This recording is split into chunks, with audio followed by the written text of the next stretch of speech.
Ya, ông lâu hiền nắng bút zia thì làm chuyện. Mỗi cái không mấy US bộ cái số cái sấy phốt trên này US bộ cái số cái mà sẽ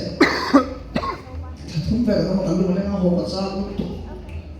ông chỉ cho không về là nó mỗi cái bộ không mò lấy đầu tiên ăn nhưng mày nó mà cho em mày mình nẹp tất cả số đồ nó sẽ sống chết lắm cái bộ hát sẵn nó tổ cho mò thì khối là mà cái thứ đồ mà thiên này là bao cái thứ này cho nó cho trả lại thế anh nuông xí tao không phải nuông bốc chiu chú nào cho nên thiên sống là cái này là mình phải sẽ lâu thì khác cần suy đùa nhỉ đây thiên có buổi nào mình suy tôi này mình tham món tôi này ôi su thì lại cái mình sáng cái với cái sáng tôi nha các con phiếu thì bọn mình làm tiền thôi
ase. Amen.